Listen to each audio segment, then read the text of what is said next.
So Alyss is gonna be the next banner in the global server, and in this video, we're gonna check her out. I mean her mechanics, advancements, matrices, suggested team comps, and I'm gonna share with you guys my recommendations for this weapon. In a separate video coming soon, we're gonna focus more on the details of the gameplay, skill rotation, and I'm going to feature different team compositions and review their performance in actual combat. So in case you're interested in that as well, don't forget to subscribe so that you'll get notified as soon as it gets uploaded. And also just a quick disclaimer, this is in the global test server, so some things could still change in the official release, and whatever I say here is based only on my own personal knowledge and experience using this weapon. So let's begin.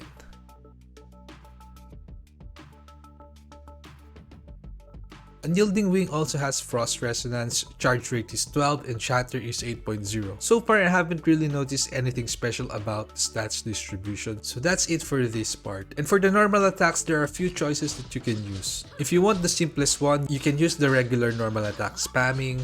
The aerial attack, however, deals a bit more damage and it also works well with Claudia's 2-piece matrix. There's also a charge attack similar to Meryl's Spin to Win Whirlwind, and the damage is quite decent while also giving immunity to control. But I think the most special one here is the attack plus hold combination, as it also works like a vacuum to keep mobs together at one place. In addition, it has a damage immunity mechanic if you use it right after a skill or transforming back from the latent state. This form is one of Alyss' dodge attack where you become some kind of a blue dragonfly, and upon transforming back you can freeze enemies around you for 2 seconds. It also consumes endurance, but the consumption decreases by 50% and the speed is also increased by 50% if you are under the passive effect of the Chilling Field. Chilling Field is Alyss' skill that deals a decent damage of 501%, gives hyper body while it is being casted, and also kinda groups up enemies. You'll also notice that the whole environment becomes dark with snow everywhere, and this lasts for 25 seconds, and it is the core mechanics of Alyss. Inside the Chilling Field, every frost weapon discharge deals additional 52% Hoarfrost damage that also slows enemies. After 12 instances of hits, it also activates Spatial Slice, which deals 122% damage every 2 seconds while inside the Chilling Field, which is honestly a pretty decent outfield damage as well.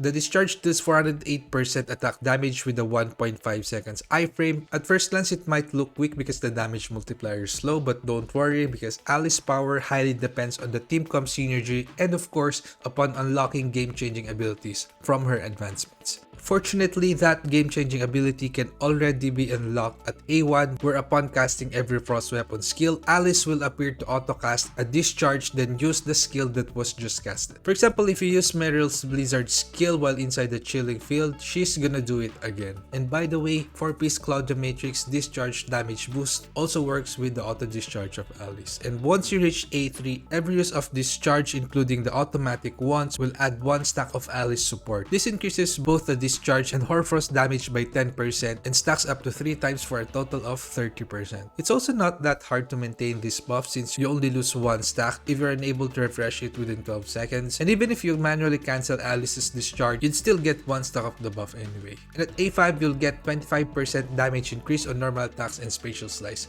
For the Meta Frost team comps with Saki Fuwa, I believe that it's not that much of a game changer since the skill rotation is fast and Alyss won't be the only one hugging most of the on-field DPS window. However, if you intend to use it as a main on-field DPS like the Spin to Win Meryl kind of gameplay, this would surely help a lot. Overall, A5 is not that bad since it also gives an anti-fatal ability with a 60 cooldown to protect you from death. Finally, at A6, there will be a 10% frost damage boost once you reach 3 stacks of Alyss support, and in my opinion, although it's a good addition, I don't think it's actually necessary for most players. Overall, what's good about the advancements is that similar to the recent banners, the game-changing abilities can already be unlocked at lower advancements. In fact, it will already perform well even at A1. A3 is just more on further improving A1, most especially the discharge damage. A5 and A6 also give additional damage, but I would personally only recommend this for whales or those who are focused and invested on frost teams. Now for the Matrix, it mostly only increases the final damage.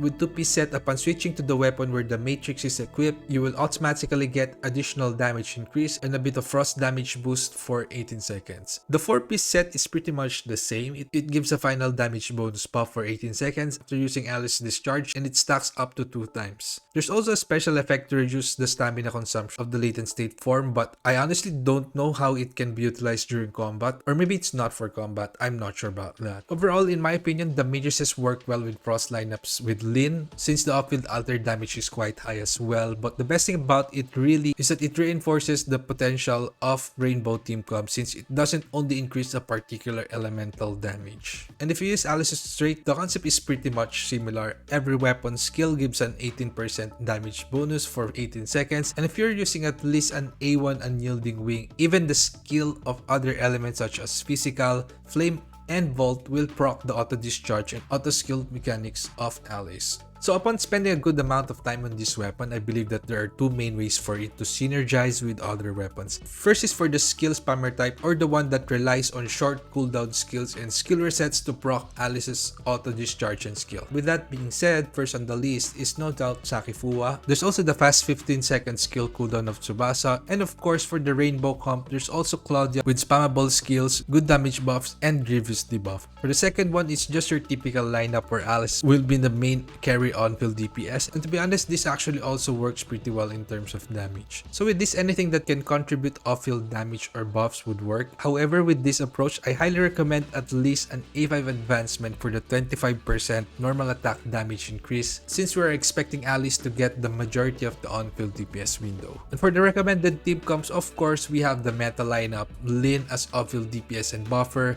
Alyss as damager, charger, and crowd control, and Sakifua for shatter, damage, and of course to synergize with Alyss using her skiller set. Upon testing this lineup, I noticed that the typical team setup with a clear on-field DPS does not apply here, but we're gonna talk more about this in detail over the next video. Anyway, using Tsubasa instead of Saki is also good in terms of damage due to the spammable skill, buffs, and it kinda works well with the rotation. However, it might find some contents difficult due to the lack of a dedicated shatter unit. And of course, Claudio works well too, since it's pretty much the same role as Tsubasa, but it might end up better in co-op contents because there's a Grievous debuff. And if you don't have Lyn, you can also do something like this. And to be honest, among the lineups I have tried, this is one of my favorite ones to play because the damage is quite good and the gameplay is more fast-paced. Something like this is okay as well, and there are so many other possible combinations for this one. Now for the normal attack playstyle, which is kind of boring to be honest, just imagine using Alyss as Meryl, and that's pretty much what's happening here. And for this lineup, I got the best results using Lyn as off-field DPS and buffer, Frigg as off-field DPS, buff, and shatter, and Alyss is just going to do the normal attack and spin to win gameplay. Overall, at least in my experience doing damage tests on Cactus, the damage output of these different team comps doesn't seem to be far from each other as long as the rotation is executed properly. But of course, there are too many other factors involved to ascertain which ones will work for you and on what game content will they be more effective.